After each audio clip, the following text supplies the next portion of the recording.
Welcome back to the Photaudiography podcast. I'm your host Luke, and today I'll be talking all about aperture and how it factors into exposure and depth of field.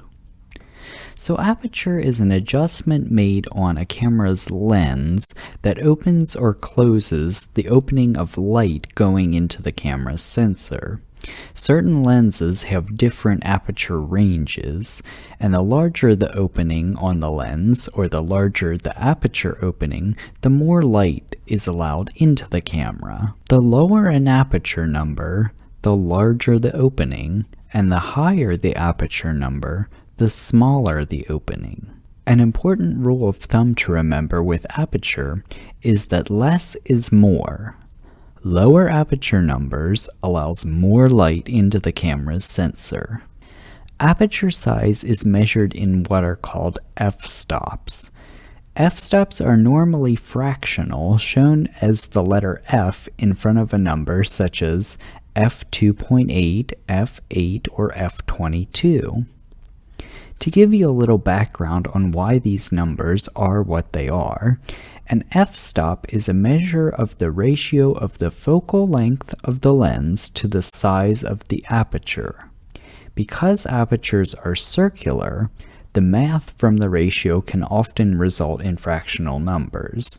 You don't need to get hung up on this ratio to understand how to use aperture, but I just wanted to give you a little background on what these numbers are and where they came from. So again, to reiterate, a smaller f-stop number will result in a larger aperture, allowing more light into the camera, and a higher f-stop number will result in a smaller aperture, allowing less light into the camera. This is important to note, especially in lower light situations. If you want to freeze the action with a fast shutter speed in a low light situation while allowing enough light in, you'll need to open up the aperture. You may have also heard of the Sunny 16 rule in relation to photography. This rule of thumb states that if it's sunny outside, your aperture should be around 16 to avoid overexposure. You can keep this in mind also to understand that you need a higher aperture for a smaller aperture, therefore allowing less light in. This, like any of the other rules in photography, is good to keep in mind but should not be used without taking into account other factors affecting your photograph. Exposure is not the only thing that aperture affects, though. Changing the aperture also affects depth of field. Depth of field is a measure of how much of your image is in focus.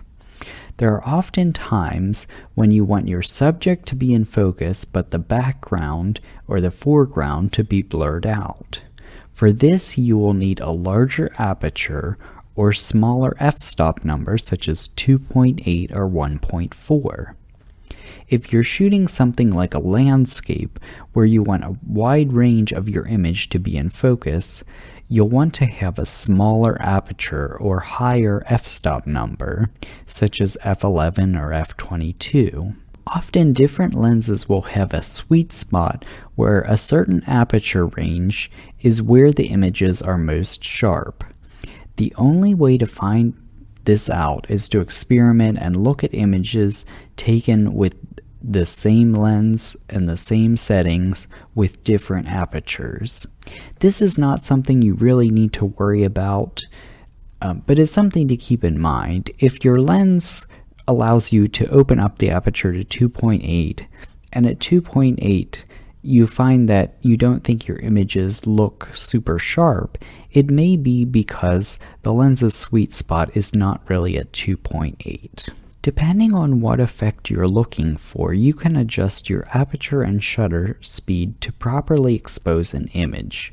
Shutter speed and aperture are reciprocal in nature when it comes to exposure. If you want a blurred background, but your settings already result in a well-exposed image, you can stop down your aperture or lower the f-stop on your camera to achieve this blurred background. However, To compensate for the extra light coming in from the wider aperture, you'll need to increase the shutter speed. For example, a shutter speed of 1/60th of a second and an aperture of f16 is the same exposure as having a shutter speed of 1/25th of a second and an aperture of f11. Often telephoto or zoom lenses with low aperture are very expensive because it's hard to put a large zoom range into a lens without compromising other aspects of the lens. These lenses can often be larger to allow for the larger aperture opening. Many lenses that have a variable focal length also have a variable aperture, where they allow for a wider aperture when the lens is zoomed all the way out and allows for a smaller aperture opening when the lens is zoomed in. Somewhere on your lens you may see 1:2.8 to 5.6, or numbers similar to that. This means that when the lens is zoomed all the way out, the maximum aperture can be 2.8. When the lens is at full telephoto or zoomed in, it would allow for a maximum aperture of 5.6. If you're looking for an inexpensive lens that allows for a larger aperture, often a great starting place is a 50mm 1.8 lens. This lens can really help you be able to play around with how aperture affects your images without breaking the bank. Let's talk about adjusting aperture while using flash. Now, if you're using a TTL or through the lens flash, which means the camera interprets what flash output is needed to properly expose the shot, you don't really need to worry because the flash is compensating for any adjustments in aperture. However, if you're using a manual flash or manual studio lighting, changing the aperture will affect how bright the output from the flash appears on your image. I talked in the last episode about how shutter speed only affects ambient light when using manual flash or studio lights. If you're using flash and it's underexposed, you can increase the flash power of your lights, or you can open your aperture to a wider aperture. Decreasing the shutter speed will only increase ambient light, and if you're working in a dark studio, this won't help make your image brighter. I don't want to belabor this point, but rather just point this out since we're talking about aperture and give you a little heads up if you're setting up studio lighting and you're finding that the lights and the shutter speed and aperture aren't sort of behaving together as you think they should or might. We'll have a full episode here in the future that goes much more in depth about flash and studio lighting, but I figured I'd give you a brief overview while we're talking about aperture.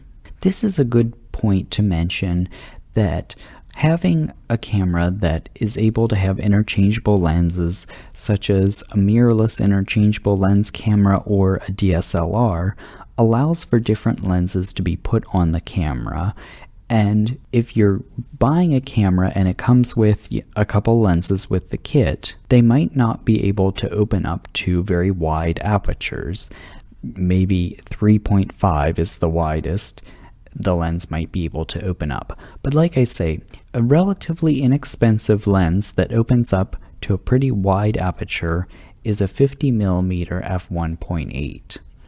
And the nice thing about interchangeable lens cameras is that you can always buy lenses to put on your camera. With a camera that has a fixed lens on it, or like a point and shoot camera, whatever aperture is set for that camera, you cannot change that. So if you buy a camera with a couple kit lenses and you're using those and you find you're doing a lot of portraits and you would like to get a more blurry background, a soft background for your portraits, you can buy a 50mm f1.8 lens that will be very good to help you with your portraits. That's the nice thing about having a camera where you can interchange the lenses is because as you find what you like to photograph, you can buy additional lenses that are more tailored and more specific to your needs. An aperture is specific to the lens. You might often hear people say, it doesn't matter what camera you have, the lens is where it's at. And that's true to a certain extent. You really need good lenses, and I'm bringing this up because aperture is something that is changed with the lens, not on the actual body of the camera. So I think I've given you enough bad advice about aperture for now, so I'll see you later, Shutterbugs.